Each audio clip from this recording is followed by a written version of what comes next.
som Alena Palová z Mačacieho spektra. Ja som Miriam Iringová z Mačacieho spektra. Ďakujeme vám, že sa zúčastňujete našej akcie Vaša mačka v našej knihe. Tento týždeň nám prišlo 29 nových krásnych mačičiek. Minulý týždeň sa zúčastnilo losovania 26 mačiek, dve z nich vyhrali, takže momentálne v klobúku koľko? 53 mačičiek, z ktorých dve dnes vylosujeme, ktoré bude kresliť do našej knižky naša výtvarnička Anka Branišová. Tak ideme na to. No, takže treťou mačičkou, ktorá bude namalovaná v našej knižke je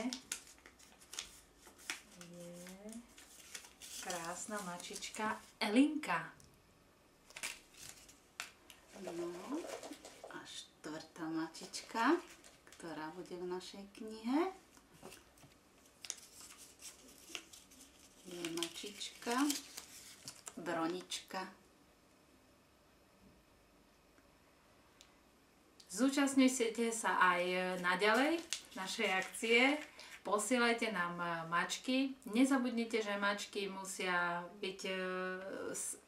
sedieť.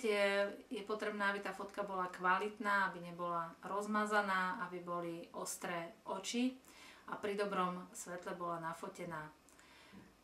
Najbližšie losovanie, posielajte mačky do štvrtka, do polnoci. Najbližšie losovanie bude v piatok. A gratulujeme dnešným víťazom.